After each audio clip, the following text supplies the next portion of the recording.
Alitokea mfalme mmoja ambaye alikuwa na mbwa wakali sana. Hao mbwa alikuwa anatumia kama kitu cha kuadhibia wafanyakazi wake. Sasa ilikuwa mtu akikosea anampeleka uwanjani, anagonga kengele, watu wanakusanyika uwanjani, alafu anafungua mbwa, wanakuja kwa spidi, wanahangaika na huyo mtu, wanamchana, wanamrukia, anachana nguo, ng'ata, akitoka hapo ni majeraha matupu. Sasa siku moja alitokea mfanyakazi mmoja wa mfalme ambaye alikuwa hajawahi kumkosea mfalme hata siku moja. Maana alikuwa amefanya kama miaka 25 bila kumkosea kitu chochote. Sasa siku ikatokea kwamba huyu mfanyakazi amemkosea mfalme. Alipomkosea mfalme, mfalme akamwambia jiandae baada ya wiki moja na kutupwa kwa mbwa, usilete utani hapa. Basi huyu mfanyakazi akaamua kwenda kuongea na yule anayetunza mbwa. Akamwambia yule mtu anayetunza mbwa, naomba uniachie mbwa niwalishe wiki hii moja. Basi Jumatatu ilipofika akaanza. Siku ya kwanza akachukua chakula akapeleka kwa mbwa, wale mbwa wakawa kali wakapiga kelele. Basi lakini akawarushia chakula. Wakaanza kushangaa, mbona huyu mtu anaturushia chakula wakati rafiki yake hatuifahamu?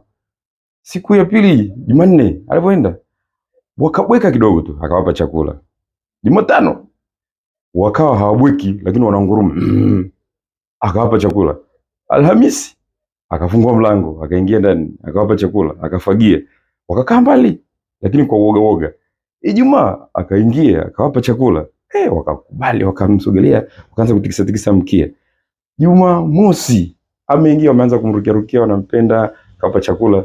Jumapili ndio kwanza wanampenda, wanaona raha na yeye zaidi.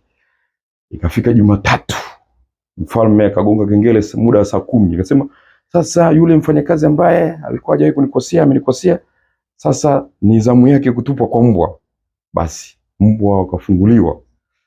Lakini yule mfanyakazi kawa tayari ameshaweka uwanjani. Mbwa wakafunguliwa kwa spidi, pap! Wakaja kwa spidi, kwa haraka. Kama walishazoea kwamba wanamvamia mtu. Kufika pale, wakakuta ni yule rafiki yao. Wakamnusa, wakaanza kutikisa mkia. Wakafurahi, kila mtu akawa anashangaa. Mfalme akaanza kusema, what happens to my dogs? Nini kimetokea kwa mbwa wangu? Wana matatizo gani? Una shida gani? Yule kijana akasimama katikati ya wale mbwa, akamwambia, wewe mfalme, nimekutumikia miaka 25. Nimekukosea mara moja tu. Umetaka hawa mbwa waning'ati. Hawa mbwa nimewatumikia wiki moja tu. Lakini hawajakubali kuning'ata. Wamekumbuka upendo niliowafanyia. Ndugu zangu wapendwa, hili somo linatufundisha kitu kikubwa sana. Kosa moja lisikufanye usahau mema yote aliyokutendea rafiki yako. Unamuondoa, unamfuta kabisa kwa sababu amekukosea mara moja tu. Lakini